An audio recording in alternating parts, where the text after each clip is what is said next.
crew chief for this episode. In today's program, we will be passing through the wormhole as we discuss the merits of Interstellar. And of course, we'll be taking it from various angles, explaining why we think the movie is noteworthy, both technically and artistically.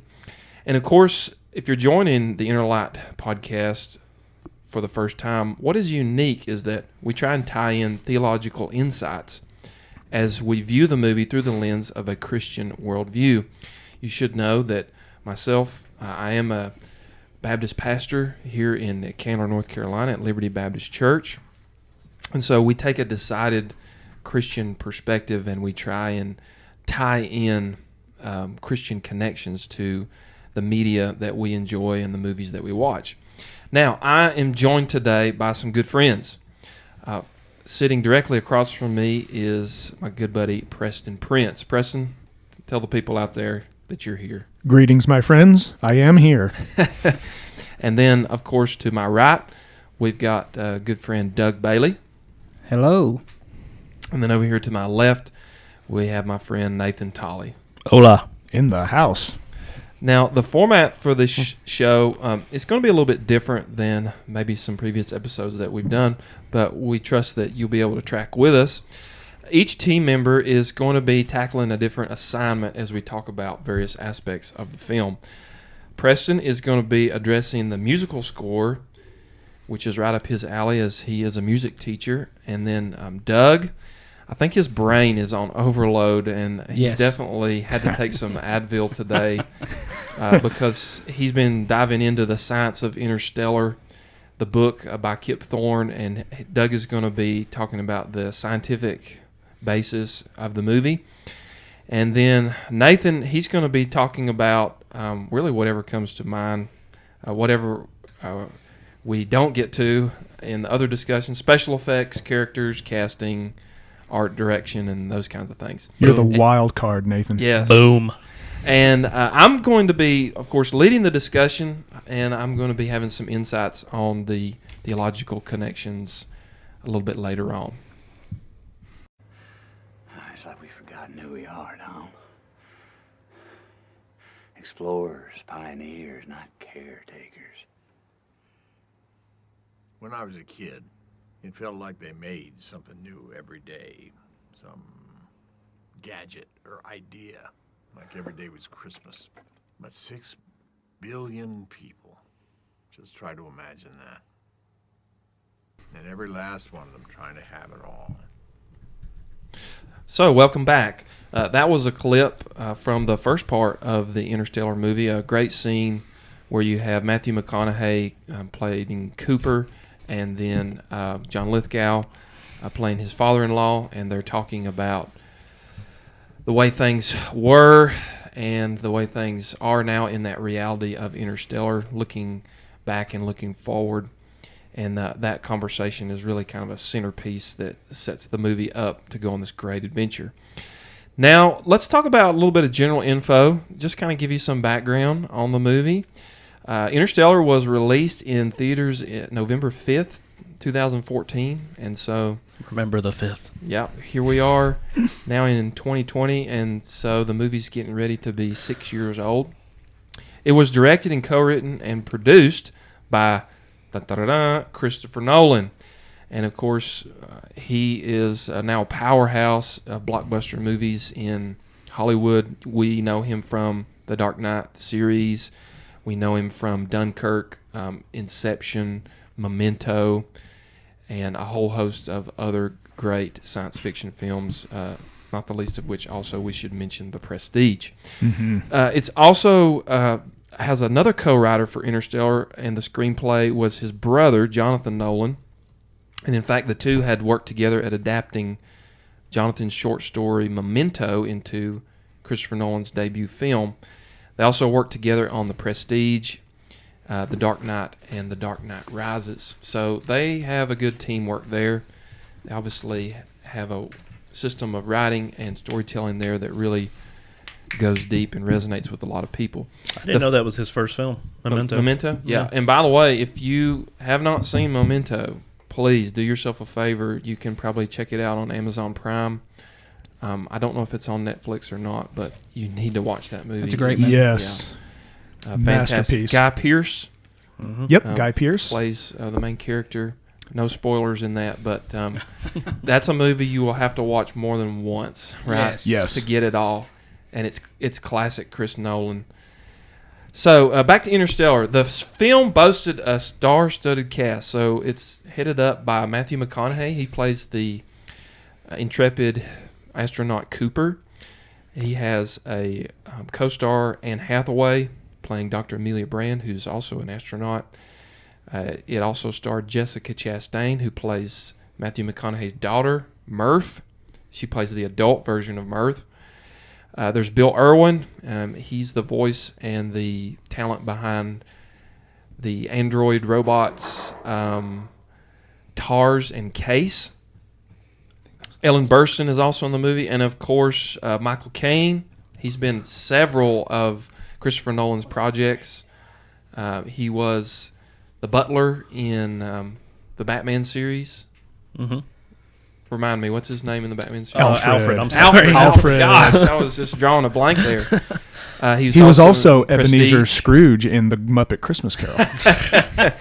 Michael Caine has been in several Chris Nolan pieces. He's been in Inception and The Prestige as well. Amazing actor. Yeah, comes Yeah. back for this role. He plays Professor Brand, who's kind of the elder physicist / scientist. Surprise appearance in there that threw everybody for a loop Space travel, dude. was Matt Damon, Yeah. who comes in Yes. kind of 3/4 of the way through the movie as Dr. Mann. He ends up kind of being the antagonist of the movie. And I don't remember, I didn't see Interstellar in theaters, but as far as I remember the trailers and so on, I don't think they advertised that Matt Damon was in it at No, all. that They was a probably- It was a surprise. surprise. Yeah, it was. I mean, when I first saw it, yeah, my jaw dropped yeah. when I saw it because when they uncovered him, I was like, "What is that?" Yeah, it was like, Matt Damon? you're supposed to be Where's in The Ben Martian. Affleck? Like, what are you doing here? How'd you get back from Mars? Surprised Ben Affleck wasn't in the background or something. You're By right. the way, this is the second or third movie where we've had to rescue Matt Damon from a sudden peril. Right, Saving Private Ryan, Saving Private Ryan, The Martian. The Martian, Martian. Yep. Yeah. and now Interstellar. Now Interstellar. What else have we had to rescue him from? Just don't travel anywhere with Matt Damon Exactly. or Tom Hanks. Tom Hanks, no. Yeah. No. Or Samuel L. Jackson. So the film Interstellar was a financial and a critical success. The budget was $165 million, and it had a box office gross of $693.5 million. So It's not bad. Yeah, it definitely made its money back. I'm actually surprised it didn't have a bigger budget. Just from watching it, I'm surprised Well, that's, it wasn't bigger than that. And that's actually a trait of Christopher Nolan. He's actually renowned for coming in under budget on almost every movie he does. He's one of those who he is able to go to whatever studio it is, give them a budget request, and he's one of those directors where they give him whatever he asks for because he's normally able to come in under. And I think another thing with him too is he is so much for doing real and practical effects in the camera. Yes. Like he's not big on CG. Right. And so they don't have to employ a whole team of computer artists to come in and Yeah. render all the graphics and everything. It's not like, watching a Star Wars or a Marvel movie where there's tons and tons of CG. So they don't have to employ a whole army of people to do Yeah. that work. What are you talking about? Everything in Marvel was real. Well, and that's the screen. other thing too about Nolan is he only uses CG if he has absolutely no other choice. Right, I mean, like the water mountain Yeah. is one example. If he has no choice, he'll use it, and even then, he tries to be real minimal. Yeah, good insights, guys. So it was critically acclaimed, as I said, at the 87th Academy Awards. Interstellar did win the award for Best Visual Effects, deservedly so. It was also nominated for Best Score, which Preston is going to regale us about here in a few minutes. Sound mixing, sound editing, and production design. All of those, in my opinion, are certainly deserved and much more. Now, the ground for the scientific part of the film is based on the work of American theoretical physicist Kip Thorne out of Caltech. And he was brought on very early in the movie, in the writing, to be a special advisor. And Doug's going to talk about that a little bit later as we delve into the science part. Now, another interesting thing about this movie, and really Christopher Nolan, one of his hallmarks is that the film was shot in regular 35 millimeter and in IMAX. And so when the movie released, you could go see it in both formats. Now, I was not fortunate enough to see it in theaters, but man, if there was one to see in IMAX, wouldn't this have been awesome? Yes. And maybe some of you listening out there did get to see it in IMAX. And hopefully in years to come, there may be a re-release. You know, we can hope and pray for that. Yes. Like an anniversary or something, and they'll re-release it in IMAX. And, dude, take my money. I'll be there for that, right? Of course, Christopher Nolan, he's definitely a big fan of the IMAX camera, and he always made it where they said it couldn't be found. He would figure out a way to do it. He would outfit the cameraman with that, because the IMAX camera is huge. Yeah. And they would have to carry it around. So, and he's done that with several of his movies. So, right, The Dark Knight, that was IMAX. Dunkirk was IMAX. Interstellar now. I'm pretty sure Tenet, which just released a few days ago, is IMAX. That's his preferred method. And I know we've talked about this, Preston. Like, the 3D experience is kind of like a gimmick to me. I would much rather pay extra to go see something in IMAX than to put on the 3D glasses. What do you guys think about that? Oh, yeah. Yeah, I mean, I think the whole 3D glasses, I feel like sometimes it even gives me like a little bit of headache trying to watch anything with 3D glasses and stuff. And I mean, I've seen IMAX movies and they blow me away. Yeah.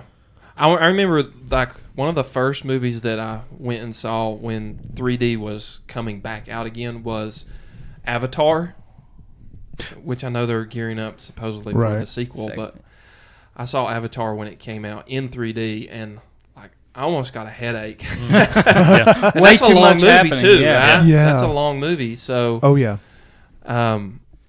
Chris Nolan, he doesn't do that. He does IMAX, and I wish that here in Asheville, North Carolina, we had a close IMAX facility. We don't. We'd have to Hendersonville is the closest. Yeah. I mean, that's still a drive. But There's one in Hendersonville? yes, I there didn't is know that. one. I didn't Yeah. know. Whoa. Because when I saw, I saw more Dark. you know. I saw Dark Knight in IMAX. Did you? Yeah. Lucky. But it was it was the one they had in Charlotte. It was like a dome theater. Yeah. And it was kind of annoying because literally, if you wanted to see Batman, you'd have to look on the left side of the screen, turn your head left, and then if you wanted to see Joker on the other side of the screen, you have to turn your head real far. Oh wow, it's almost like a watching Disney ride or It's like something. a tennis match. I mean, that was the only thing annoying about it, but it was still awesome to see it. Well, if I had a preference too, it would be IMAX. Yeah. I Total love- immersion. Yeah. Way more than the 3D gimmick. Yeah. I have not been in an IMAX theater. Oh, Doug. Dude. Now, for me, Put it part on of the it, bucket list. Field trip. for me, part of it goes back to my own childhood, where my first IMAX experience was when Hunt for Red October came out. Oh. And wow. my dad took all of us to go see that, and it was on an IMAX screen in San Antonio. Nice. And I just completely blown away. But again, that would be my preference, would be IMAX over 3D. I didn't even know they put that in IMAX. They did, yeah. So, last on general information about Interstellar, musical genius Hans Zimmer has reprised his role as the film's composer. Dun, dun, dun. And of course, if you know anything about Christopher Nolan, he and Zimmer have a good bromance going on in terms of musical score and film. He was part of the Inception film and also the Dark Knight trilogy. And Preston's going to do a deep dive here in a few minutes on the music and the yes. score. So, a little bit of plot. All right. Spoiler alert. So if you haven't seen Interstellar, then you need to stop listening right now and go and watch I was it. about to say, I hope they wouldn't be listening to this. Stop now, go watch the movie, then come back. Yeah. Yeah, maybe you haven't watched it in a while. So here's just a brief catch up on the plot. So it's set in a dystopian future. I believe the year is 2067. Don't quote me on that. But in the film, humanity is struggling to survive. There's a drought. There's a famine that's caused by climate change. And there's a food shortage on planet Earth. So humanity's future is doomed. There's too many people. There's crop failure. They call it in the movie blight. And overpopulation, climate change, all of that stuff. So we meet Cooper, played by Matthew McConaughey. He is a widowed NASA pilot in retirement. He is quietly living on his corn farm with his children and his father-in-law, who is played by John Lithgow. Then we meet Cooper's daughter, the young version, who we meet first, Murph. She begins noticing some strange dust patterns that appear in her bedroom floor, and she attributes those formations to what she calls a ghost. Ghost, yeah. And so Cooper eventually figures out that the patterns are caused by an anomaly in gravitational waves, and he deciphers those dust formations as binary code for geographical coordinates. So they follow the coordinates, and it leads them to a secret NASA facility. And there we meet Dr. John Brand, who's played by, I want to say Alfred, but Michael Caine. And then that's where we also meet Amelia, who is Anne Hathaway's character, the daughter of Dr. Brand. And we also meet Tars and Case there. So there, Cooper is told about NASA's secret plan to try and save humanity, and we learn that they have sent astronauts into space. They're looking for habitable planets that humanity can colonize and eventually live on. They codename these in the movie the Lazarus missions. You guys remember that? Mm-hmm. And the film explains how 48 years previous, some unknown beings, who they call in the movie they have positioned a wormhole somewhere close to Saturn, and that wormhole opens up a path to another galaxy, and beyond that there are 12 potentially habitable worlds located near a black hole, which they call in the movie Gargantua. Interesting how the number is 12. Yes. So they send 12 volunteers, 12 astronauts through the wormhole to individually scope out and probe the planets. And 3 of those astronauts come back with data showing habitable worlds. So the plan is that Cooper, Brand, a couple of more teammates, Tars and Case, they travel through the wormhole. They get on the Endurance, and they go through the wormhole to check out these possible homeworlds. And, of course, Cooper, he has kids at home, but he makes the promise that he's going to return back to them, even though that they know the journey is dangerous. The journey's going to take several years. So you see the main conflict of the movie being introduced right there. You have Cooper, the family man, who's trying to balance his sense of duty at the cost of the family ties that he has. He knows that as he goes off into this unknown, uncharted territory, that the possibility is very real that he's going to miss his kids growing up, and he may not ever return. But if he doesn't succeed, then humanity's doomed, right? Oh yeah, that part where he's having to tell her, his daughter, that we're probably gonna be the same age by the time we come back. Yeah, that was like so heartbreaking right there. Right.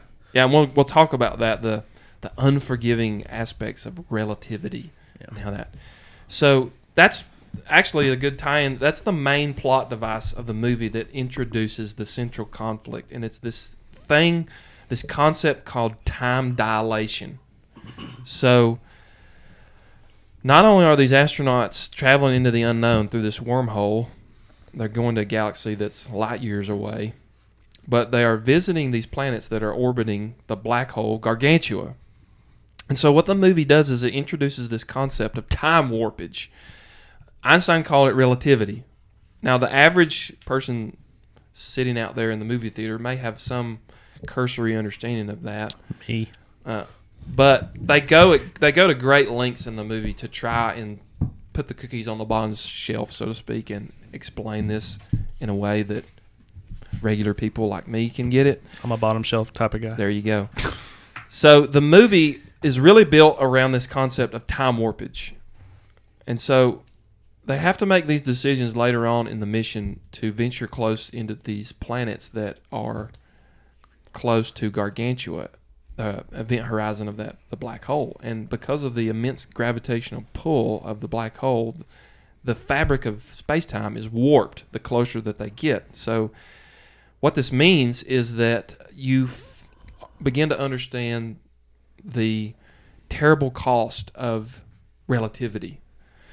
So the closer they get to the black hole and they visit these other planets, time slows down or speeds up, however you want to look at it, while they're doing those expeditions, while time back on Earth passes normally, right? So you have this huge risk associated with this mission, where the longer that they spend on these planets, the more time goes by, and they're missing out on their family and their loved ones back home.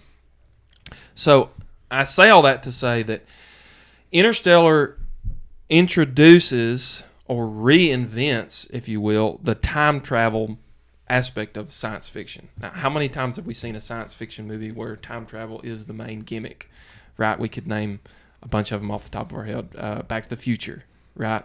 Terminator. Yeah. Bill and Ted's Excellent Adventure. Be excellent. San Dimas High School Football, right? I knew you were going to say that. So in all of those, right, time is like a river, I guess. You can go backwards, you can go forwards in time.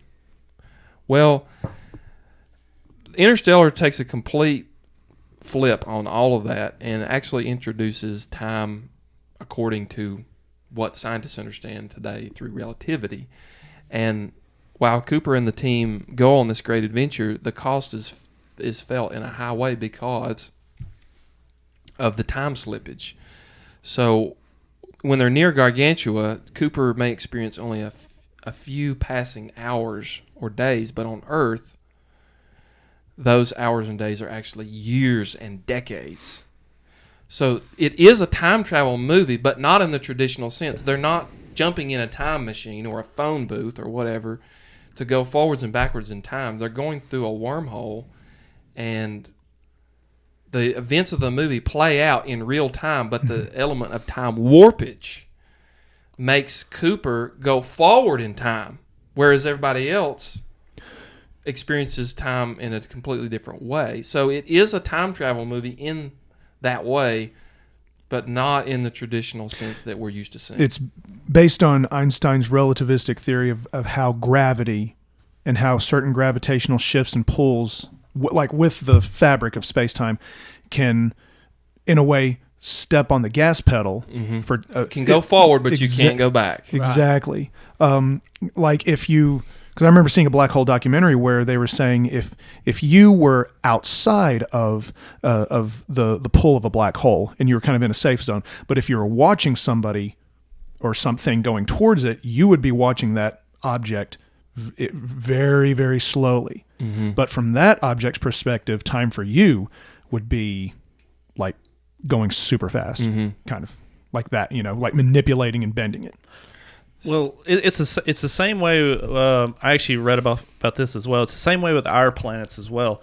Basically, like if you go to, like, let's say Venus, their gravitational pull is different than ours. So basically, like, let's say 1 day for us is 2 days for them, or basically like that. It's like 1 hour for them or 2 days for us. Just something. It's the same way in our solar system as it would be in theirs. So it's something real that happens in real life too. Yeah. So we as humans and our current technological advancement or evolution, however you want to look at it, we aren't able to experience this right now given our current limitations. But Interstellar kind of kicks that out of the way and says, all right, well, what if we could? Hypothetically, what would that be like in a real life scenario? And Christopher Nolan gets criticized a lot for his movies not being emotional, but I feel like this is the most emotional of all of his movies because that the ties that are built between him and his kids and his family, they spend the first hour of the movie setting all of that up so that when the adventure begins, all that is put in peril. It's put in great jeopardy, and you feel the emotional punch of, wow, if this really did happen, it would be terrible. Yeah, Matthew McConaughey did an amazing job. Just what he's having to go through and his facial expressions of when he, I don't know, it kind of tore me up a few scenes when he's just like breaking down so much because he realized what he's about to do. Yeah. So let's do a round robin, all right? We'll start with you, Preston. Okay. Did you enjoy the film? Why or why not? What were your first thoughts after watching it? And what do you think the movie's really about? Well, first of all, just like with a lot of other Nolan movies, after watching it just once, I mean, it was a lot to take in because of how deep I thought you had to really understand certain things, especially like with astrophysics and stuff. But overall, just kind of the short answer version, I loved it. I thought it was a wonderful movie. I thought it really got me interested in wanting to learn more about certain aspects of astrophysics, like with black holes, wormhole theory, how gravity manipulates time. I actually learned, because of this movie, when I was looking up some of this stuff, I actually learned that because of like our own planet Earth, when we have satellites in orbit, they're actually programmed to correct the time slippage, because even the gravity of Earth creates that type of time slippage, like what they talked about. Now, for us, it's obviously so minute, it's like below microscopic small, but it is there. Mm-hmm. There is a time difference between a satellite in orbit and where we are here on the surface of the Earth, and when a satellite is maintaining a time clock or keeping time or whatever it may be doing, the people who actually program those satellites actually program them to correct those based on Einstein's theory of relativity. Mm-hmm. That's how impactful that was. And then I know I'll be diving more into this later, but obviously the biggest thing I took away from it was the music and how different of an approach Hans Zimmer took with this. I mean, I've been a huge Hans Zimmer fan since I was a kid, watching movies that he scored from the time I was a kid. I mean, The Lion King would be one of the earliest ones, and ever since then, I've really loved what he's done. And when I listen to this music, I remember thinking this is a huge departure from what he's kind of known for. But again, when I looked up and I'm going to talk about it later, why he wrote it the way he did, it really makes a lot of sense. Cool. All right, Doug, did you like it? Hate it? What are your feelings after you first saw it? And if you want to, what do you think the movie's really about?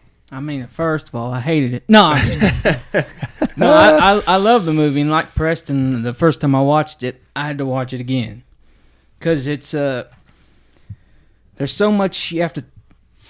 It hits you at the end of it, and you start realizing the sacrifices Cooper made, and it's like, whoa, this is. And the way he filmed it, it just seemed like, oh, we're almost there.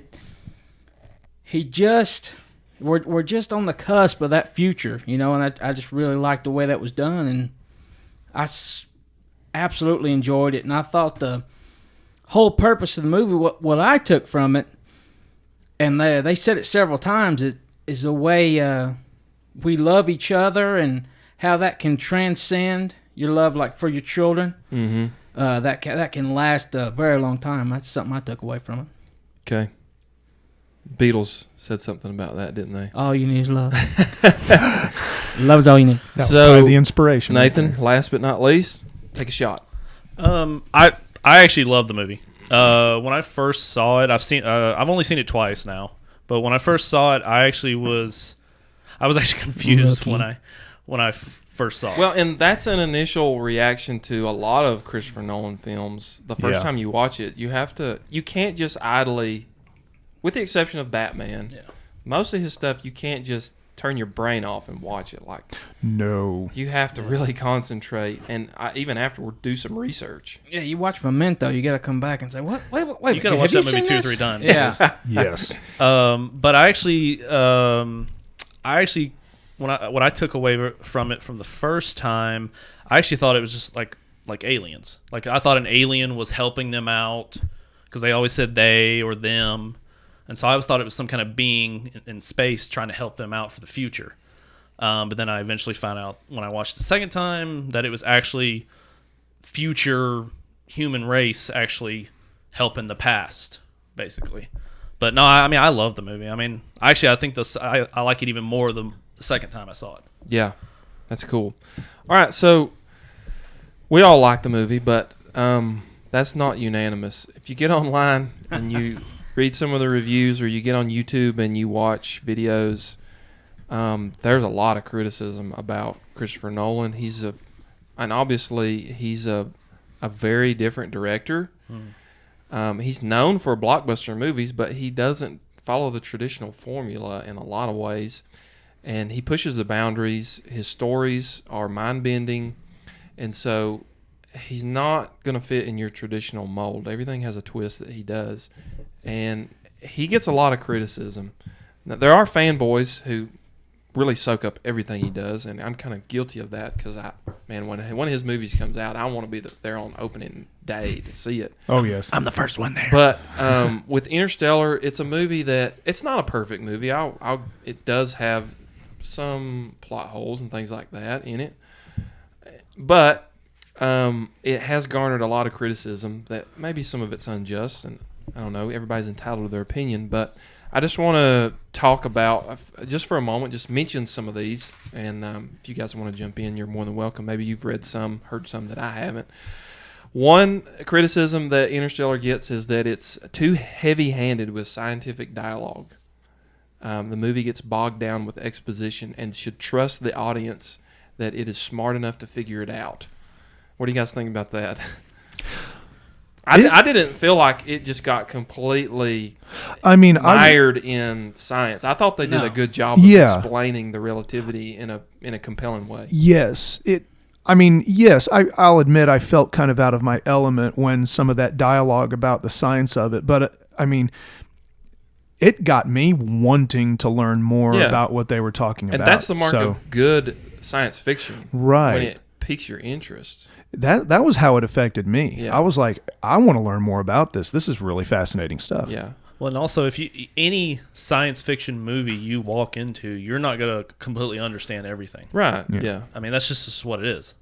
So, when I'll say this, Interstellar, one thing I learned from it actually was a revelation to me that certain things I thought I knew, thanks to Star Trek, were actually wrong. Not Star Trek. Like the wormhole thing. Now, when you see how they depict the wormhole in Interstellar, the sphere, the spherical, the two-dimensional space, which the makes circle, sense. exactly, because a three-dimensional circle is a sphere. But I remember my first thought was, oh my gosh, Star Trek lied. but I also think on the flip side of that, I think when you see a wormhole in Star Trek, where it's like that tunnel through space, but it's that similar concept. But I think visually they were probably thinking, okay, visually it'll make more sense to a TV audience. Sure. Right. That they were limited with their medium. Exactly. Yeah. But at the same time, I thought it was so cool how it was like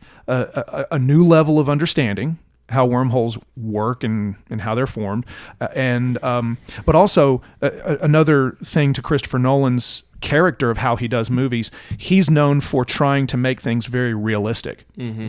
And I think that's what he did with a lot of these spatial phenomena. He did. I know they put a lot of work in, especially with the initial, just the look of the wormhole and Kip Thorne, which is the astrophysicist that he's been on since the beginning, since the initial writing of the movie, and him and Christopher, started out. Steven Spielberg was going to direct this, but that fell through, and Christopher Nolan's brother was a screenwriter. Then they all got back together, but once they all got on board, Kip Thorne spent a lot of time with Christopher, and he made sure they worked with each other to make sure they kept it in check and how things worked, and it had to be proven in a mathematical.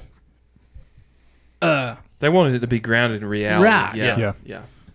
Or at least to the best of what they could account for scientifically. Even the parts they see, the wormhole and Gargantua, it took them 6 months just to get the code right to make it look correct in the computer. Yes.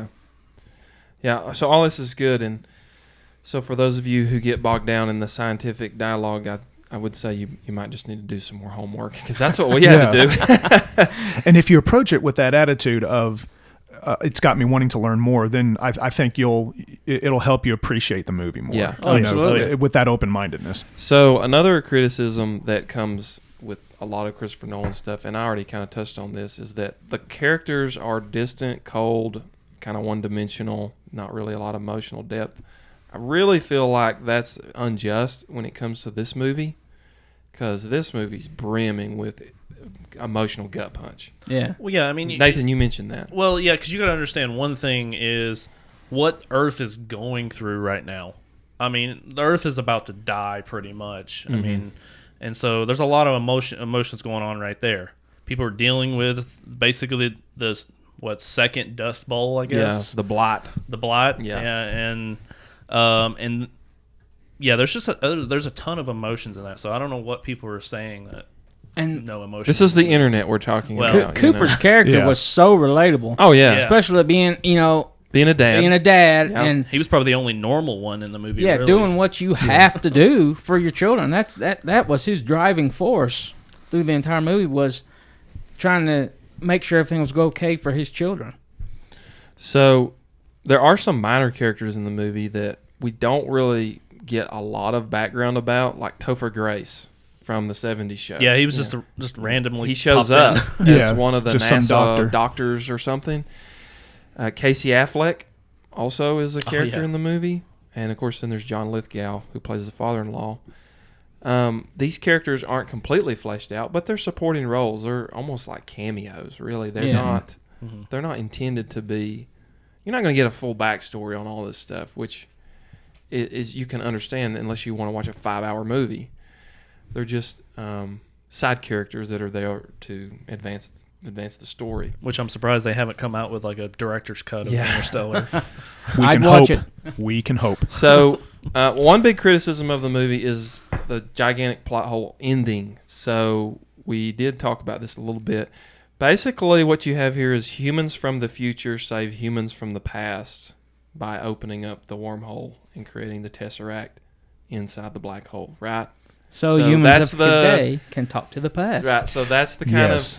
But I will say that anytime you deal with time travel movies or time travel plots, there is always going to be some kind of contradiction like that, where some kind logically, logically, you're like, how does that work? So because they got to stretch it so far. I think I have an answer for that. Go ahead.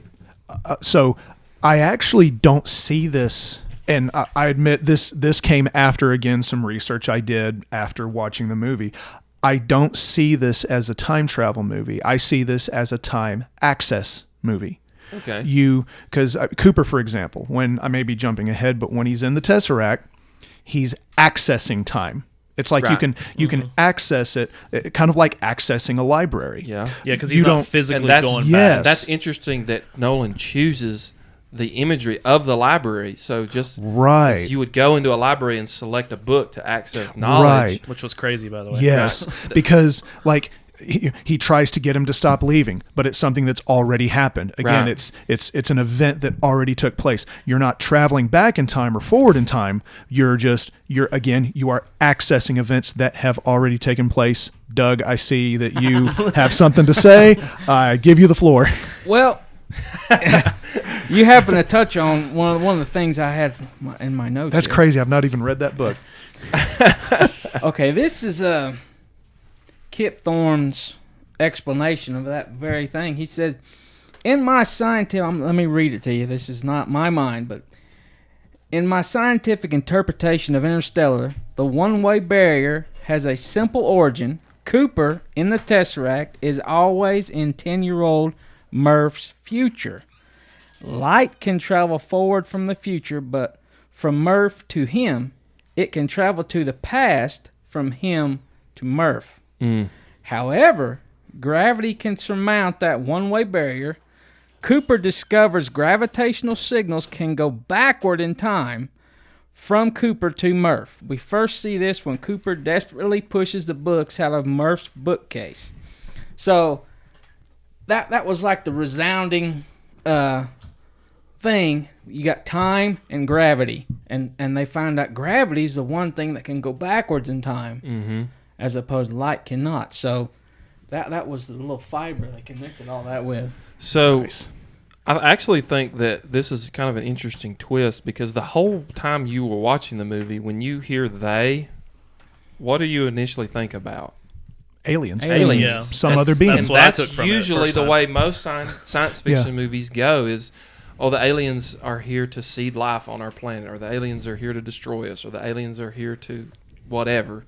Well, and that's what they were taking from it too. They were thinking it was aliens Right, as and so well. this is a different twist on it, basically, that it's humanity in the future who has evolved to the point where we've transcended the third and fourth dimensions, and now we can access time in a new and different way. Which, by the way, speaking of plot holes, and we did talk about this a little bit earlier, 2001 Space Odyssey is often touted as like the greatest science fiction movie ever, but I don't think there's anybody on Earth, maybe not even the director, Stanley Kubrick, who can explain the ending of that movie. Yeah, Right. well, it's been So- picked apart for over 50 years. Yeah, and I mean, so this isn't something that's new to sci-fi movies. There's always, usually with time elements, there's some kind of plot hole that is there that you can't explain fully. I don't know. I think Doug thinks Battlefield Earth is the greatest sci-fi movie of all oh time. man, Don't go down that rabbit trail. ouch. Okay. Now he threw the first stone. So there's a few criticisms out there I just wanted to address and let you know about what other fans out there are thinking about, and maybe you've leveled those same criticisms. So let's move on from that and go to the next round robin topic. We're going to hear from each team member here. We're going to start with Doug, and Doug's going to talk to us a little bit more about the science. He's got this big book right here that I referenced, The Science of Interstellar, and he's got post-it notes squirming out of that thing. He's written and highlighted and so on. So Doug's going to talk to us about how Kip Thorne was brought on to help shape the movie, and he's going to talk about wormholes, black holes, and so on. So go ahead, Doug. I'll do my best not to let it get bogged down because there's so much in here. But Kip Thorne, he kept everything rooted in reality. So in the very beginning of it, he references times where time travel. They proved it with the Viking spacecraft with NASA. As it was traveling through space, and it was in the 90s they launched this, maybe a little bit earlier, and they measured the radio waves, and it would take longer as he went by the sun. So its path, every gravitational body, it would change how long the radio. So it was only in microseconds, but it showed how gravitation can affect time. So let me ask you a question Uh-huh. from your reading. Yeah. And maybe you can help our listeners. Yes. What exactly is a black hole, Well, a black hole. and how do they explain it in the movie? Okay, let me find my page here. While So- he's doing that, I originally thought a black hole was kind of like a wormhole, like a hole in space. You went through, you ended up somewhere else. And I know, Doug, you've got the floor on this, so I'm not going to try and steal your thunder or no, anything. you're But good. but Go ahead and talk while he's finding the spot. Yeah, Yeah. after seeing Interstellar, and again after looking into it more, that was another notion of mine that was challenged and completely shattered. Where I found out that a black hole is actually that there is a singularity inside, and the gravity is so strong that not even light can escape, and so it forms a black sphere around it. It's what's left from a collapsed star. Yeah. Yes, a collapsed star after all that energy has been compressed, released. All those things that happen to it, and then what's left is a black hole. And so again, that was another notion of mine that was greatly challenged. And like with a black hole, and the center, the singularity, anything gets close, they call it the horizon. Horizon's actually, if you're looking through space, you can see the time light warpage around, where it's actually warping space Yeah. and time. Yeah, I think in the movie they kind of portrayed that as a accretion disk. If you go and you watch the movie, it's almost like it has a ring of like Saturn around it, but it's actually the distortion of light and dust. And it's some light escapes. It actually has a pattern. The way it travels around, the way that the gravitational is so strong when it gets past the horizon into the singularity, it's said to the gravitation is so strong it squishes into nothingness. Mm-hmm. So, and when they were doing. We talked earlier about it took them so long to get the program right to make the holes look right you'd actually see it in space. Like they first looked at the wormhole, it looked like a sphere. Mm-hmm. And Kip Thorne, he actually did an example where he held a glass globe. You hold it up and look at it. That's what we're looking at. We're looking at the curvature, they call it the bulk. The bulks are universe we live in, and the bane where gravitation is so strong, it actually warps it. So anything gets around, it's going to pull it to it. So I was talking about, and something else they mentioned several times in the movie, slingshots. Yeah, gaining momentum as they slingshot gravitational slingshots. I had when NASA's been doing it for years. They did it around the moon. With Voyager, they did it too. Like Apollo 13, right? Didn't they slingshot around the moon? That's how. Yeah, they do. Yep. And they've done it since not in the 90s, early 90s, and they always do it to speed them up. They get the momentum to whip around because they don't have the fuel. Mm-hmm. So that was another thing he talked about as far as the travel. Like now, we don't have the technology today to travel because it's so many light years away. Mm-hmm. We can't. The closest thing would be nuclear, but we're not advanced enough to have that nuclear engine. Right. So. But the way they done it in the movie, he made sure that it was just like today, it's just right out of our grasp. So you feel like the future is like right there. Mm-hmm. And so when Derrick mentioned the accretion disk, they call it the ring of fire in the movie. Oh, yeah. And not to be confused with Johnny Cash. Right. Or the tectonic plates around the Pacific. But in the movie, you see Gargantua, it looks like it has rings around it. Yeah. But the rings are actually coming in front, going up one side of the wormhole, back down through the other side from the horizon and back out. So it's really a complicated orbit they worked out mathematically. And initially, they said to make Gargantuan look like it does in the movie, it'd have to be spinning so fast that they really wouldn't be able to get as close to it as they did. So they had to, that was one of the laws, they had to slow down to make it work for the movie. So a couple more things on the science, and then we'll transition. But I could ramble on. I know. So talk to us about when they go to the first planet, the ocean planet.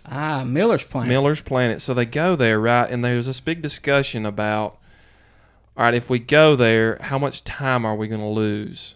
So talk to us about time slippage, why that's a thing on that planet, how that works in the movie, and the interesting imagery that they use there of the waves.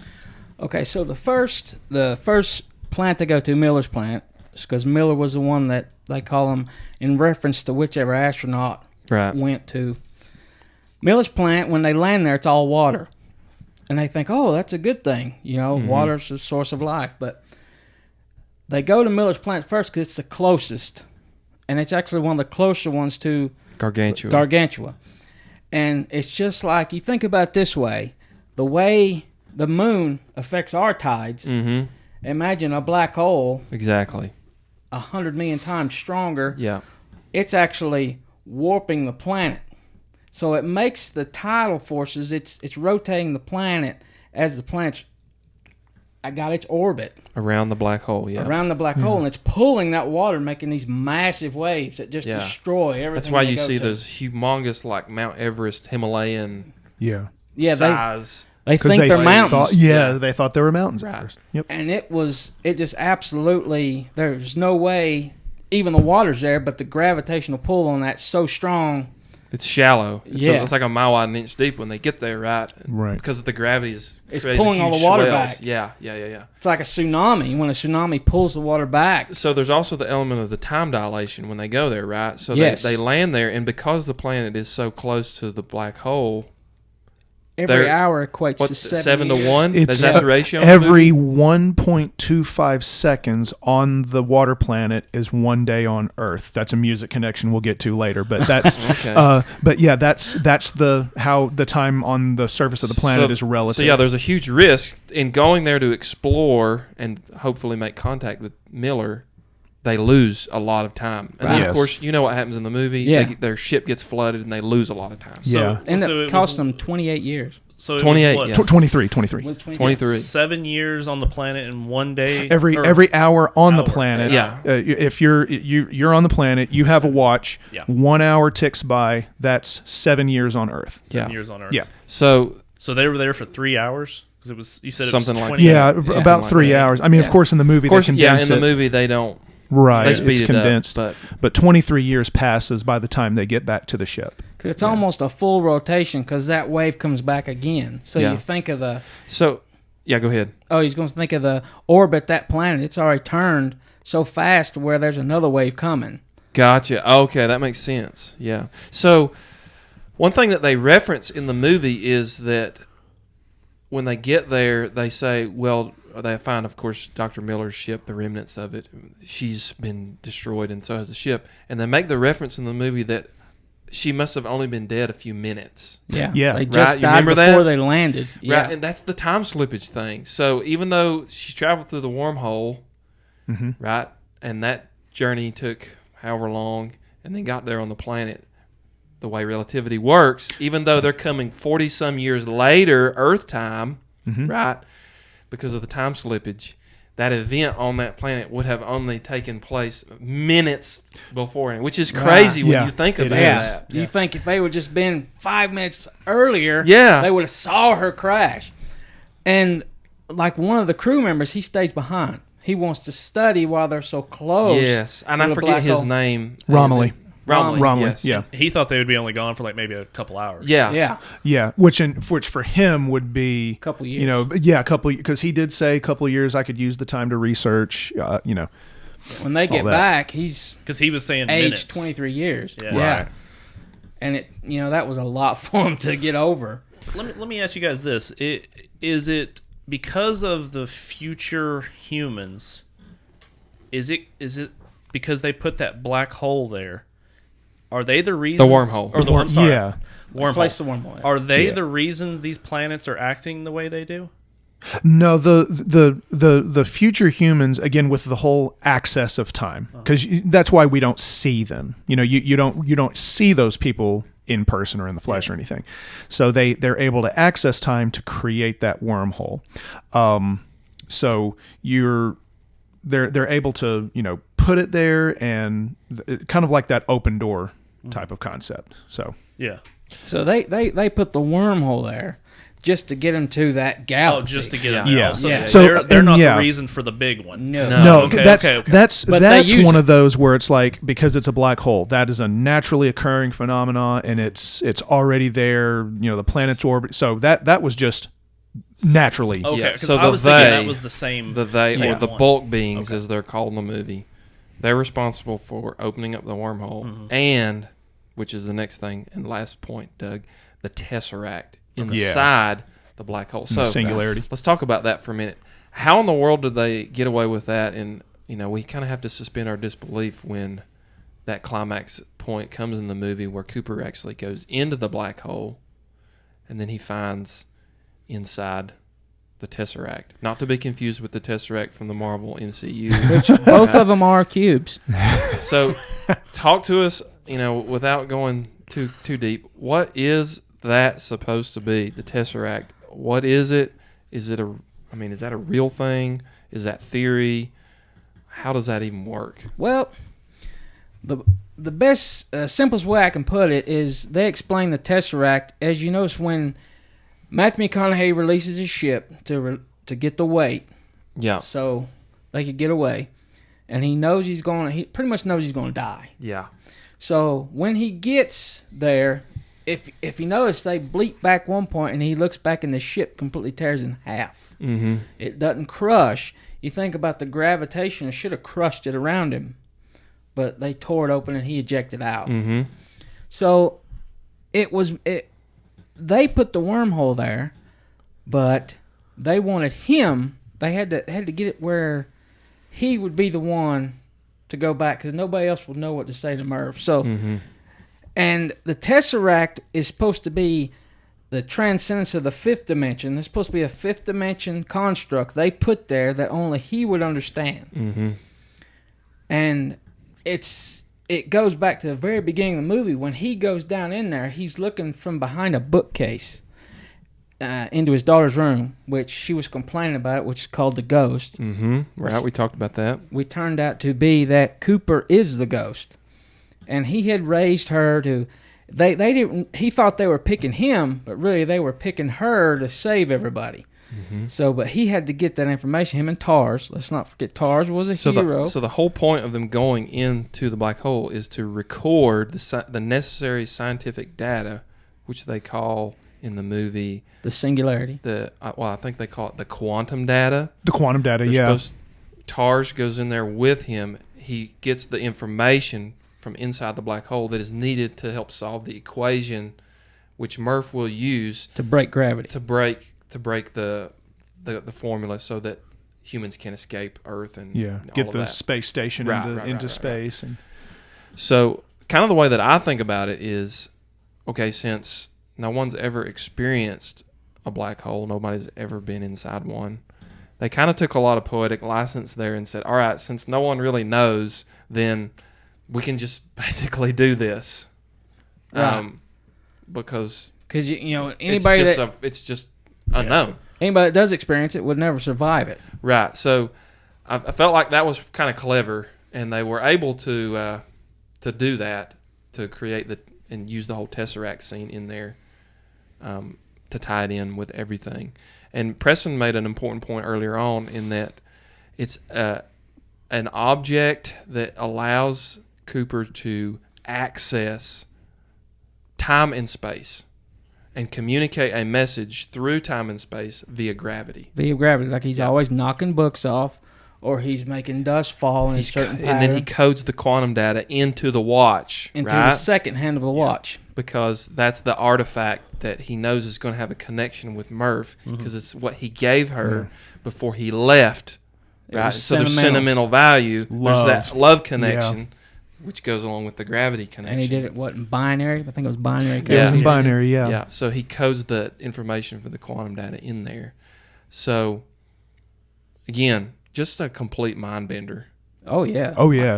Like, I mean, I just had no field of reference for any of that stuff. I mean, and I'm a pastor, and I read a lot. It's like part of my job is to study. But I don't oftentimes get deep into the scientific side of things, not like this. But, man, it really pushed me. It's a huge brain stretch. Yeah. Oh, yeah. Yeah. So, Doug did a good job with all that. Oh, that was beautifully done. And that's just the tip of the iceberg. Yeah, that's just. Oh, yeah. So we're going to take a little break here, and we'll be back in a few minutes.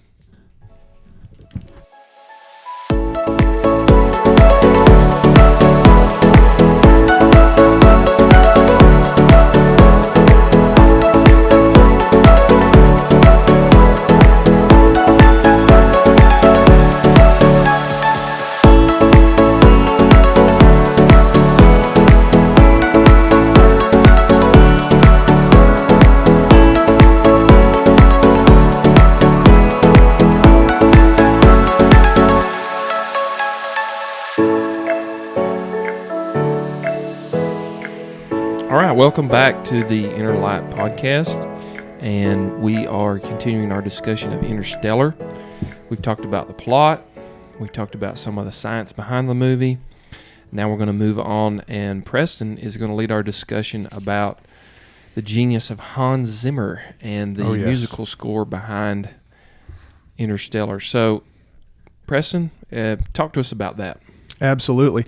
So, to really appreciate music, of whatever music you're listening to, I've always believed that knowing more about the person who wrote it can always give you a better understanding of the music itself. And then, of course, diving into how that music came to be. Why did Hans Zimmer write the music the way he did? What kind of collaboration did he and Christopher Nolan have?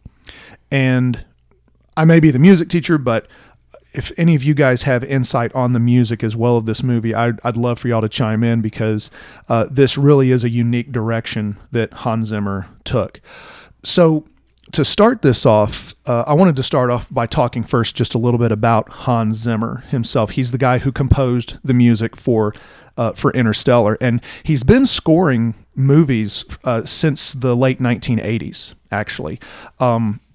Now, a few things about Zimmer's background. First of all, he was born in Germany, and that fact right there is extremely important, and I'm going to come back to that in just a little bit.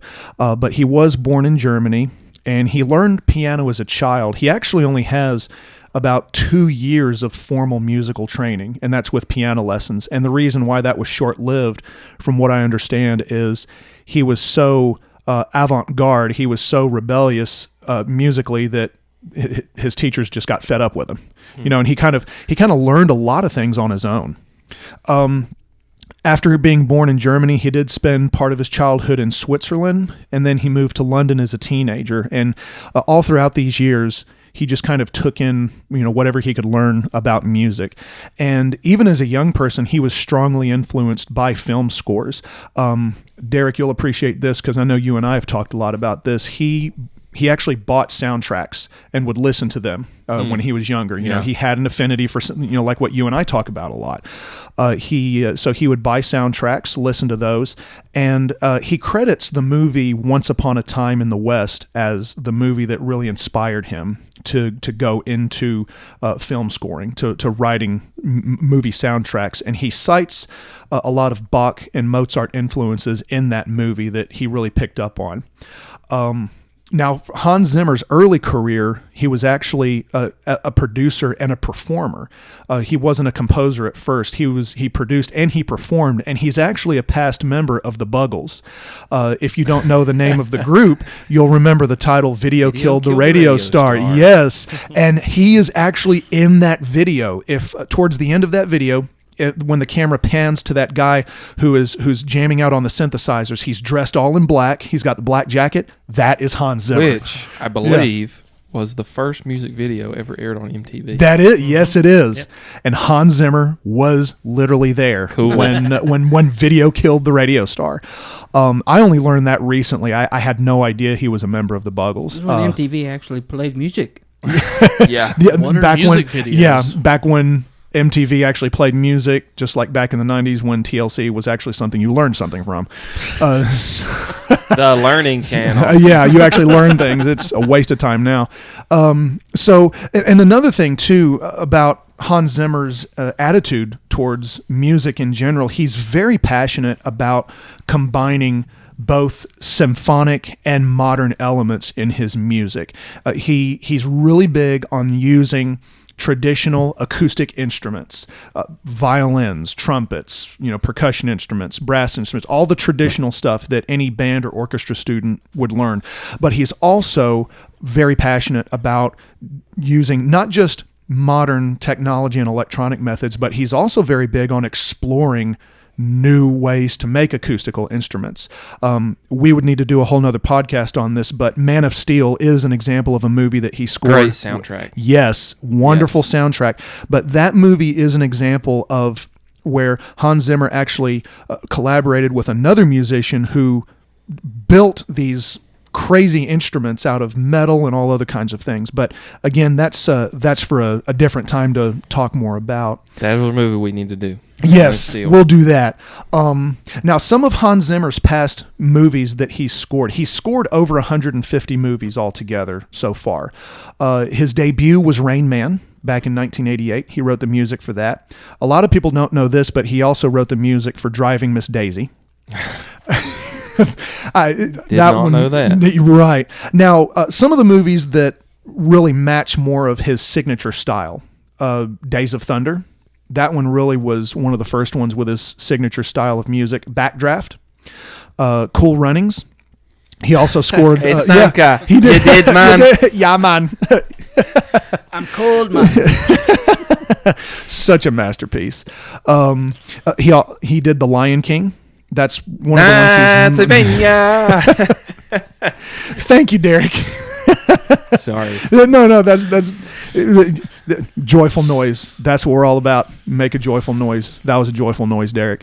And he, of course, also scored the 20. And he also scored the 2019 Lion King movie as well. So he did both of them. Crimson Tide, one of my favorite soundtracks. He also scored The Rock, The Peacemaker, The Prince of Egypt, my personal favorite, Gladiator. He also wrote the music for Black Hawk Down, the entire Dark Knight trilogy. He also has scored music for the Call of Duty video games. He did Inception, Sherlock Holmes, 12 Years a Slave, Man of Steel, obviously Interstellar, Batman vs. Superman, Dunkirk, and a big breaking news here, he will be scoring No Time to Die. This will be his first James Bond movie that he's scored. So Hans Zimmer's been chosen to score. His first and Daniel Craig's last. That's if we ever right. get to see it. Yeah. Oh, I know. So, but Hans Zimmer, I'm very excited about that one because Zimmer's never done a Bond movie before. And here's the big one, Dune. He's going to be doing, Derrick, I knew you were going to like that one. Let the spice flow. The spice must flow. But he is writing, for the new 2020 movie, he is scoring Dune. I'm especially excited about that one. And in fact, we were talking about Tenet earlier, which is Christopher Nolan's newest movie. Hans Zimmer turned down Tenet to do the score for Dune. That was so this is the first time I think he's turned Christopher Nolan down to do music for a movie. Interesting little fast fact there. Yeah, exactly. That's kind of big. But the person who is going to do the music for Tenet, his name is Ludwig Göransson. I think he's Swedish. He's famous for scoring Black Panther. So he did the music for Black. He's done several other soundtracks, but his most famous one would be Black Panther. And then I had mentioned that Hans Zimmer was born in Germany and how that's an important fact because Germany actually is famous for producing some of the greatest composers who ever lived. Those names include Bach, Handel, Beethoven, Brahms, Mendelssohn, Schumann, Strauss, and Wagner. All of those composers are native to Germany. And so the fact that Hans Zimmer is from there, he is from a country that is well known for producing really well taught, well accomplished composers. And just music altogether. That's what, especially back in 18th and 19th century history, Germany is very famous for producing lots of music and composers. So getting to the soundtrack of Interstellar, it's really interesting how Christopher Nolan actually approached Hans Zimmer about how to score the movie. Hans Zimmer actually was never given any indication that this was a science fiction movie. When and Zimmer is actually Nolan's go-to guy for music. Just about every movie Christopher Nolan directs, Hans Zimmer does the music for. You'll find the same example. Steven Spielberg and John Williams are kind of, bros in that whole thing. And then the same thing for Tim Burton. Danny Elfman is his go-to composer for all of his movies. So sometimes you'll see directors do that just because they have that chemistry, that relationship, and they're able to work well like that. Hans Zimmer actually sees his relationship with Christopher Nolan as a creative marriage, is what he calls it. That's using his words, and he says that we are the band. And so when Christopher Nolan approached Hans Zimmer about doing the music for Interstellar, he just told Hans Zimmer, he said, I just want you to write, if you had one day to write one page of music, I want you to write a piece of music about a father's relationship with his son. And the father has to go away for important reasons. It's not a situation where he's leaving for any negative type of reasons, but this father, he has to leave. He has to do something very important. And that was all he told Hans Zimmer. That was it. So the music that he wrote, out of that, he wrote it in the course of a day. He then handed it to Christopher Nolan after, and he did see a little bit of dialogue from Interstellar, but again, none of that dialogue gave any indication of the genre or the scale. And when Christopher Nolan heard the music, he told Hans Zimmer, "Now I know the heart of the music. I know the heart of what this movie is about." And it was then that Nolan told Hans Zimmer what the actual plot is. Then he said, "This is actually space travel, and here's all the things that are going to be happening in the movie." And Hans Zimmer was like, father and a daughter. Yeah, and it's a father and a daughter, not so. But again, he was, and as a musician, this actually made sense to me, where he wanted Zimmer to feel like he had creative freedom, and at the same time, he wanted Zimmer to concentrate on the heart of the whole story. So was the father and from daughter. that initial day of writing came that. Those notes. Yes. Dun, dun, exactly. dun, dun, that you hear right. throughout the whole movie. Yeah, it's a very basic 5-note theme. Yeah.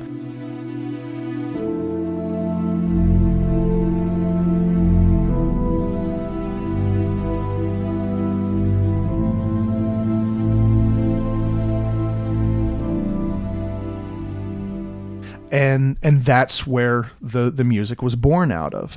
And Zimmer even used his own relationship with his son as a focal point for composing the musical idea.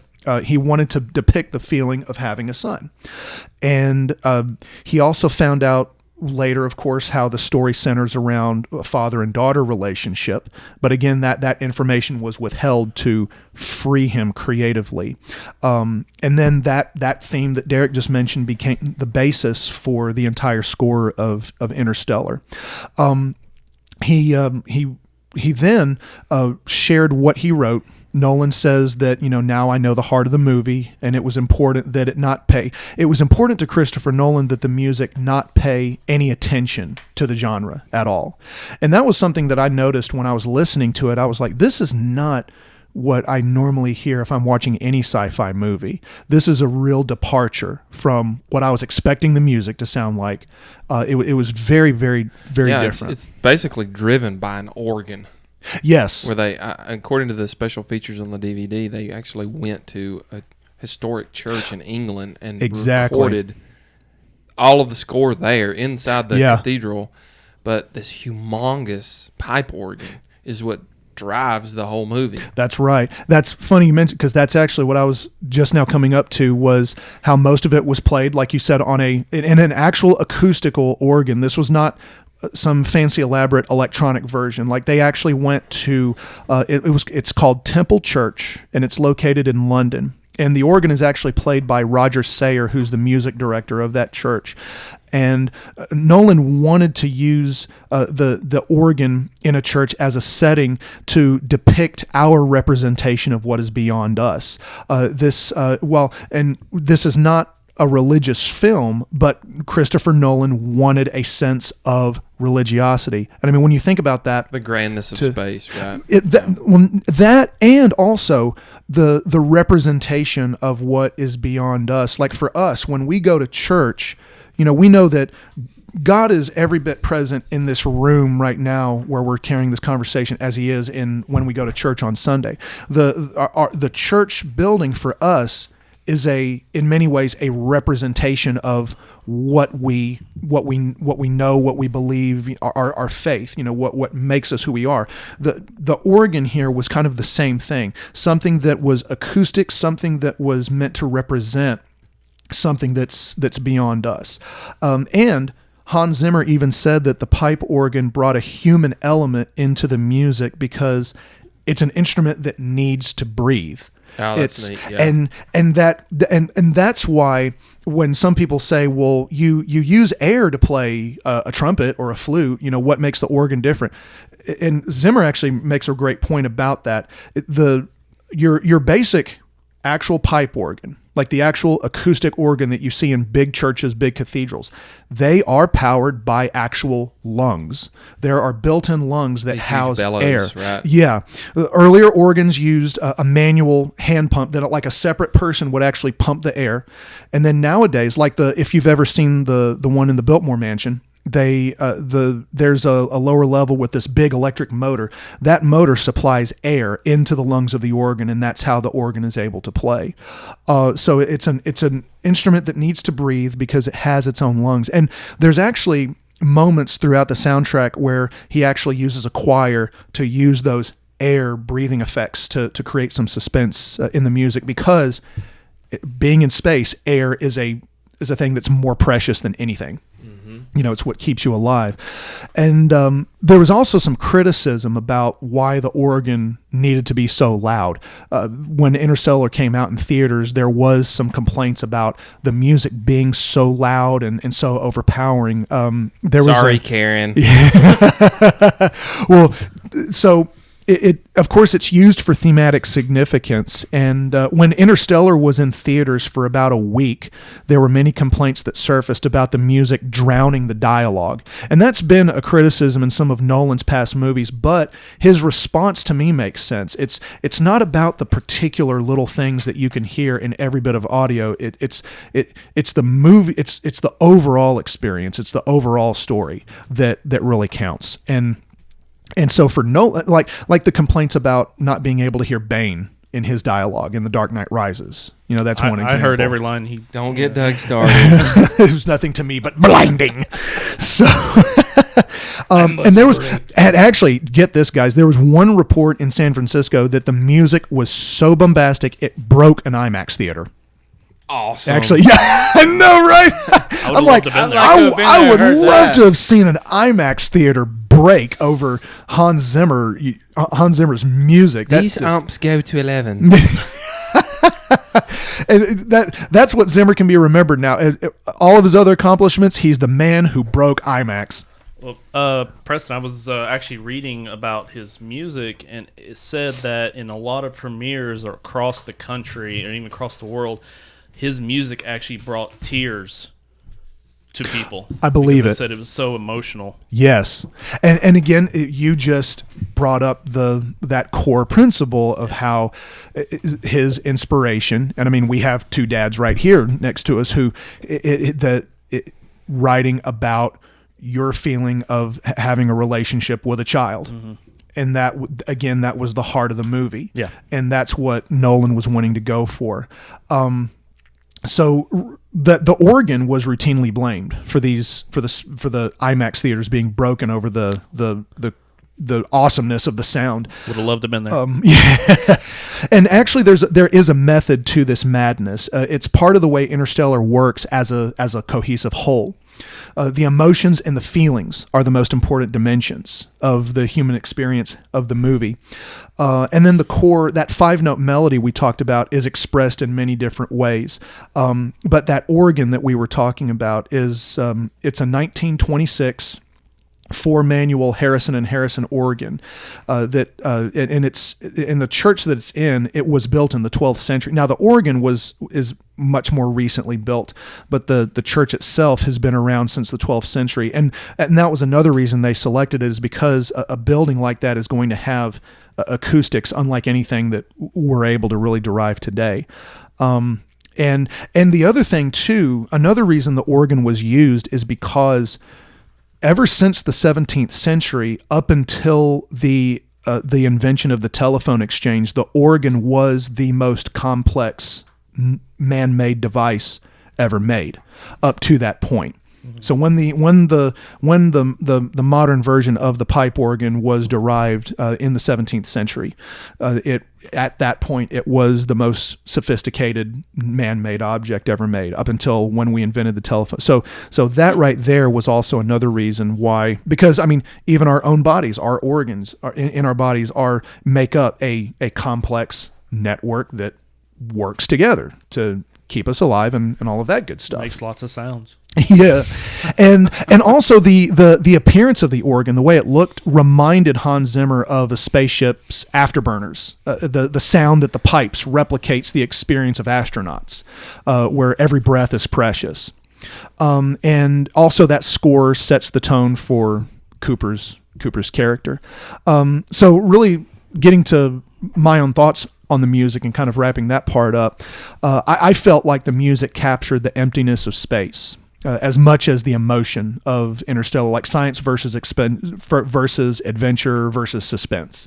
I derived all those feelings from the music. And for Hans Zimmer's style, I thought it was something very new and very fresh for him to do. This was a huge departure from what he's known for with scores like Dark Knight, Crimson Tide, The Rock, The Lion King, all those very lush, very rich harmonies and a very, like in your face type of, German stuff, I guess you could call it. Cartoon to action movie to science movie. Very versatile. I mean, he's kind of like a slightly younger. You could compare him to John Williams in the accomplishments. I mean, they have very different styles, but both of them have just what they're capable of is very comparable. A very isolated feel to this music, like the vastness of outer space. And in fact, when Hans Zimmer was working more on this score, when he knew it was a science fiction movie, he actually locked himself in his London apartment for over a month, and he lived like a hermit to really fully understand the isolation, kind of like method acting. Kind of like Daniel Day-Lewis. Yeah. So he did a little bit of method acting with that and locked himself in his apartment. And also the music too combines romanticism and minimalism. Romanticism would be like Beethoven, Strauss, Mendelssohn, and minimalism is what it sounds like. It's very, very, very basic. Like that 5-note theme is an example of minimalism. And a minimalist composer would be an example, John Cage. He was a composer who lived in the 20th century. He's famous for writing a piece called 433. In 433, you actually sit at the piano silently for 4 minutes and 33 seconds, and the natural ambience of the room is the music. No two performances are ever the same. And no lie, there's an actual score to it, and it just says, sit for 4 minutes and 33 seconds. And that's the piece. I could do that. I know, right? I mean, yeah, anybody. So anybody can be a musician, guys. I'm doing it right now. Just gotta believe. You gotta believe. And then finally getting to the concept of time. And this is something that Christopher Nolan is known for being very interested in, very fascinated with. Every movie he does has some concept or some connection with time. And it's something that he's always been very interested in. Inception has it. Dunkirk has it, where all the different time frames. And then Memento, yeah. And so in Interstellar as well, we see that in the music. We see where he likes to mess with the ways that he likes to mess with the ways we're conditioned to think about time. Time is a tool for Nolan, and it meant to be bent to his will. And it's an integral part of his storytelling. He's also interested in memory and all of that. Like one big example is the music on the Water Planet, and where when they land on the planet, and you hear a ticking clock, and I didn't know this until after I read up on it. You think it's ticking every second, but it's actually ticking every 1.25 seconds. Booyah. And that is where the reason why it's every 1.25 seconds is because, again, with the time slippage, every tick of that clock represents one day back on Earth. So that's a great way to weave together storytelling into the actual score. Right, so the music is telling part of the story there, because you hear that, and I think Preston might be able to play that here in a minute or two, a clip of that. The track is called Mountains on the soundtrack, and it begins with, I think, somebody hitting a wood block, but it sounds like a tick of a clock. It's like a percussive pulse. And so every hit of that reminds you, as they're on this planet, how time is slipping away. They're losing. Yeah. It's always that enemy behind them chasing them the whole time.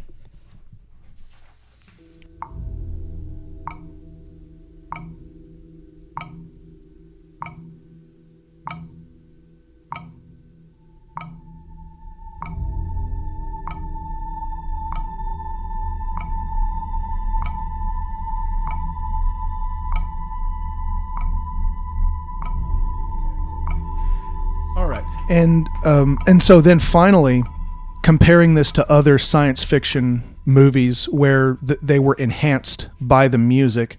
I mean, Interstellar is right up there with movies like Star Trek, Star Wars, 2001, Jurassic Park, E.T., all of those. But it stands up to the test of those movies, while at the same time explores a completely different realm when it comes to the music.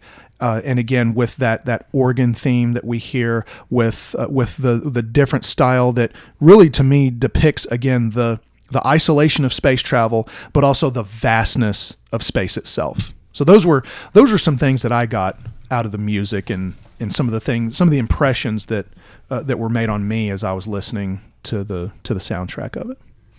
Wow, so those are some great insights, Preston. And hey, I've got the Interstellar soundtrack on my phone right now, and you can get it through iTunes. You can get it on Amazon Unlimited if you're a part of that. I might actually have to buy it after watching it. I'm telling you, get the soundtrack, turn the volume up, in your headphones as you're riding around. It's absolutely beautiful. Yes. And there are parts of it where it's just like that track Mountains is just, it hits you to the core. Like, yeah, it does. When the music swells and you can, it perfectly matches with the swell of the oceans, the ocean waves in that scene. The docking scene. Oh yeah, has awesome music. Kind of the emotional track called "Stay," S-T-A-Y, where he's communicating with Murph in the Tesseract. That's got some beautiful stuff in it. Yes, it's just an awesome soundtrack. So, hey, get it, listen to it, and you'll be glad you did. We're going to turn now to Nathan, and he's going to talk to us about kind of a hodgepodge of different topics. About the movie that struck him. So, Nathan, you can jump in and talk about really anything you want to. Yeah, I got a little bit of things about the visual effects and behind-the-scenes stuff. This was a quote from Paul Franklin, which is one of the visual effects supervisors. He said, and this was about the movie, he said, "Our aim was always to tell this extraordinary story in a very matter-of-fact and grounded way. There was no intention of allowing the visual effects to grandstand and take over, apart from when we did want to show the awe and spectacle of the universe." Another one is the TARS. Yeah, the robots. TARS, yeah. And what TARS weren't those case. amazing representations of? I don't know they're not like androids. They're not like the robots in the traditional sense. They don't have a humanoid. They're very cubic, square. But in my estimation, as I watched the movie, I felt like the voice acting, they were the most human of all the characters in the movie, and yet they're the robots. Yeah. They had different they were great. personalities. They were absolute, they were the comic relief of the movie. Yeah. He kept adjusting his the honesty and the sarcasm and so on. Or like, why are you talking to me so quietly? Yeah. But those weren't computer generated. Those were actual that's models that were human puppet were manipulated. I'm taking away from Nathan. You're fine. You're fine. Well, it says the actor that did the voice, his name was Bill Irwin. Mm-hmm. He was also in the suit of the. It was one big hydraulic robot suit. Yeah. And it said it weighed almost 200 pounds. Yeah, they were made of stainless steel, I think. Wow. So really heavy. Yeah. That's another Christopher Nolan thing. He has to have practical, physical stuff in front of him. Says the actor had to be digitally removed during post-production, of course. It says he was actually just a few inches taller than what was depicted, what the TARS was depicted in the movie. Said he actually did also for, is it Case? Case. The other robot? One. Yeah. And Kip was the other He one. did the, he was in the suit, but he didn't do the voice acting for Case. Josh Stewart did the voice for Case. Let's see, another one. The giant dust clouds were created on location using large fans to blow. Is it cellulose-based synthetic dust through the air? So you're talking about the scenes on Earth. Yeah. Which, by the way, I believe the inspiration for that came from the Ken Burns documentary on the Dust Bowl that took place during the Great Depression in the American Midwest. So a lot of that documentary footage that you see there in the movie where they're talking about the environmental collapse on Earth, that is inspired from that documentary. Right. And they really do a convincing job of portraying Dust Bowl 2.0. Well, I almost wonder too. I mean, looking at the obvious age of the people that we're talking, I don't know this for a fact, but it makes me wonder if Christopher Nolan actually used people who lived in the Dust Bowl and actually experienced it and used their account of that experience. Oh, the ones that were on the screens at the end. Yeah, and at the very beginning, right beforehand. Right. I really wonder because, I mean, clearly, though, just given the age of those people, it makes me wonder if they really did live in the Dust Bowl and they were talking about those actual experiences, but using it in the story of Interstellar. Mm-hmm. Yeah, it's probably like old footage, and they were probably like little kids during the actual real Dust Bowl. Another fact here is the wormhole was placed near Saturn as a reference to 2001 Space Odyssey because Stanley Kubrick originally planned for part of that movie to take place at Saturn. It says, unfortunately, a visual effects technology wasn't able to make Saturn's rings at that time. He changed it to Jupiter. Did not know that. Let's see. The book displayed on the bookshelves shown in the movie were actual books Nolan read and used for his research about black holes and singularities. Cool deal. That's awesome. You also notice in the bookshelf there's a lunar lander. Yeah. And I think there's also a model of the shuttle. There is, the space shuttle. Which is interesting because that ties in not only with the space travel, Interstellar, but at the very beginning of the movie, there's kind of like an anti-intellectual pushback from the school system. Remember they're rewriting the history books to write out all the Apollo mission. Yeah. It didn't happen. We landed on the moon. Yeah. Which, believe it or not, there's conspiracy theorists out there. Who, Bang my head against a wall. Tupac isn't dead. Elvis isn't dead. Elvis. The moon landing was fake. Yeah. They went back to their home planet. Anyway, if Jim Carrey said we landed on the moon, we landed on the moon. Dumb and Dumber. I just got a couple more facts here. It says some space sequences were shot with an IMAX camera installed in the nose cone of a Lear jet. Cool. The visual effects company Double Negative, which worked on Inception, was brought back for Interstellar. Yeah, they were the ones they worked on to do the visuals for the wormholes and stuff. I know Kip, he goes into Kip Thorne. He references with the Dust Bowl and the storms and the blight. He says, it wouldn't actually come to pass that bad for the entire planet, but it is possible. Like blight is an actual thing that destroys crops and stuff, but not on that scale. Yeah. So that was something they stretched a little. Yeah. So, a couple of things here as we wrap it up.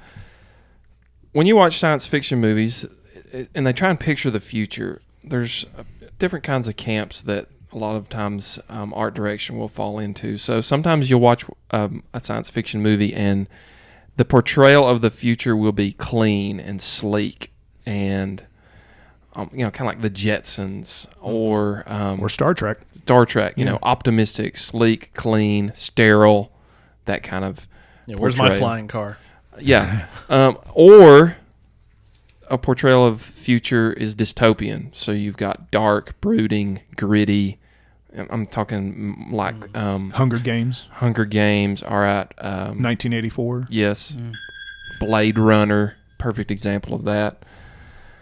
Then you have Interstellar, and I thought that the direction for the visual representation of this 2067 world was pretty interesting because to me, as I watch it, it seems like it has a plausibility. Mm-hmm.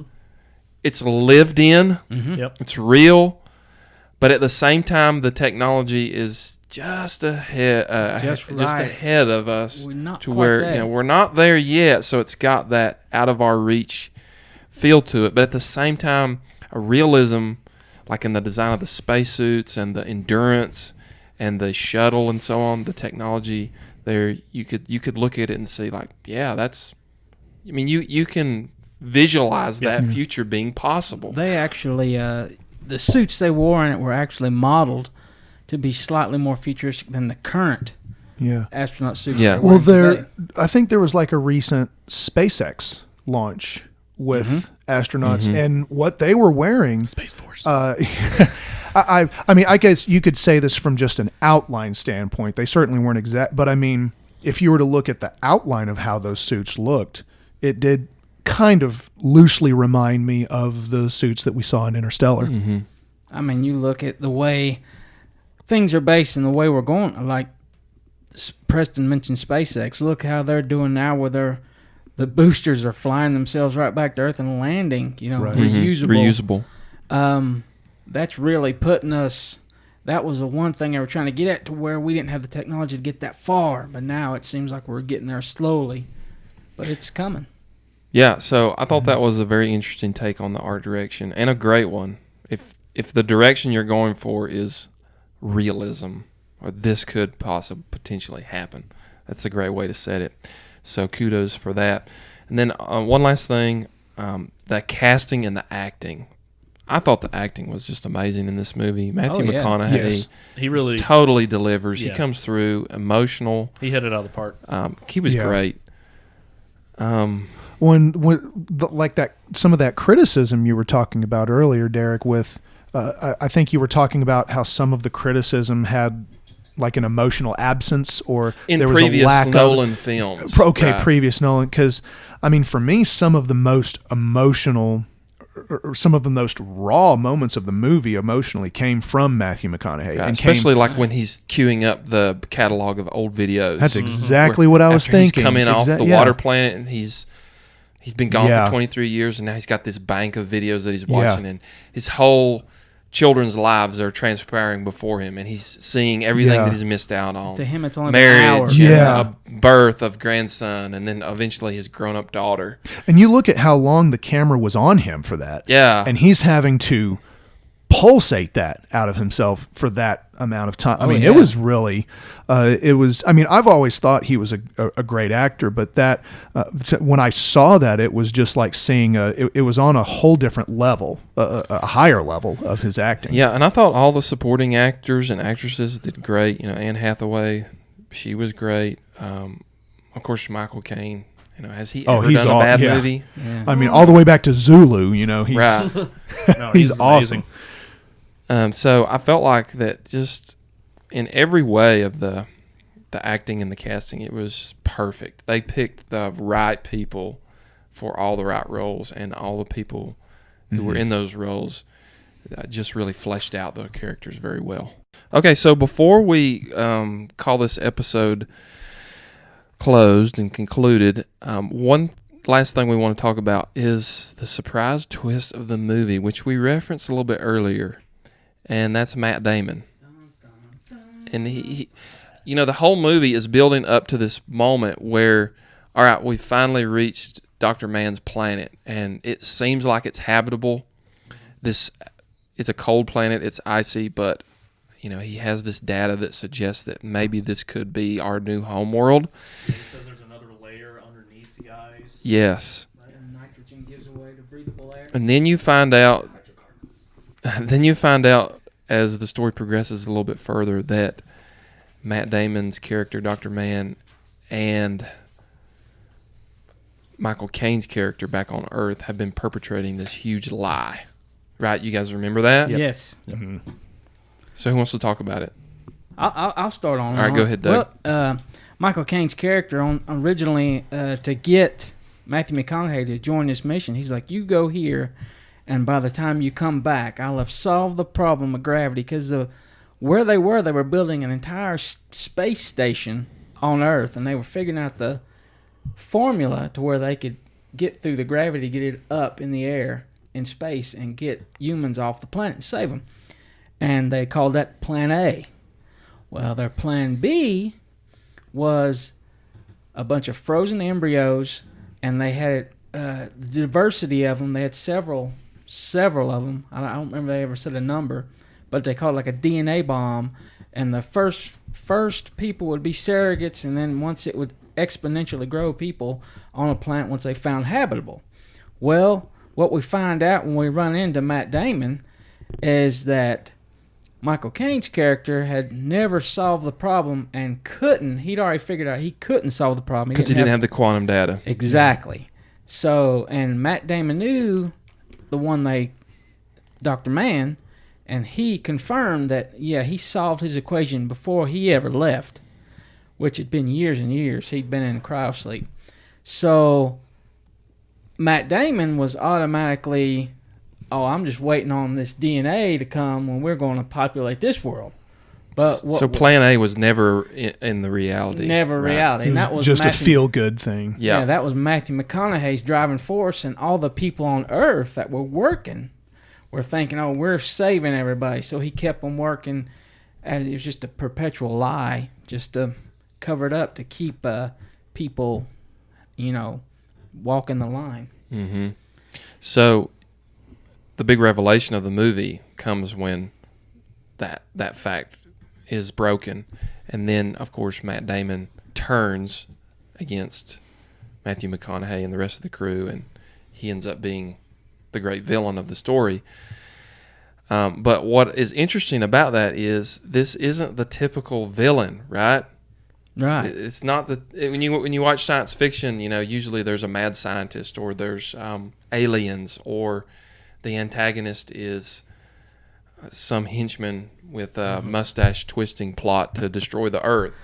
And it's not that way in this movie. Would you say he's kind of gone maybe crazy a little bit from being in space? Well, sure, that's part of it, the isolation. Yeah. But here you've space got dementia. You've got a guy who's totally driven by the mission. Yeah. No matter what the cost is, and no matter what has to be done to get the mission done. So in a way, it's kind of like the ends justify the means. It doesn't matter who he kills or who he steps on to get it done. He has this narcissistic, inflated view of himself as this great savior of humanity. But the way he goes about it, right, is completely wrong. They also made him feel like he was the best. I mean, Anne Hathaway said several times Dr. Mann was the best of us. He encapsulated the best of humanity. Yeah. But when you find out the humanity part of it left the equation, he started rethinking when he was on that planet for so long. Mm-hmm. He started rethinking this. Right. So the whole plan to save everybody is perpetuated by this lie. So everybody's living under this grand delusion, right? Except for a couple of people who you find out later aren't really good at all, which is an interesting theological connection that we'll have to leave for next time. But, all of humanity is deceived in a way through sin and through the work of that in our world. We'll get to that next episode. So we're going to pause right there. And that concludes this part of our discussion on Interstellar. We're going to come back with a part 2 of this because, we just ran out of time, and this well is really deep.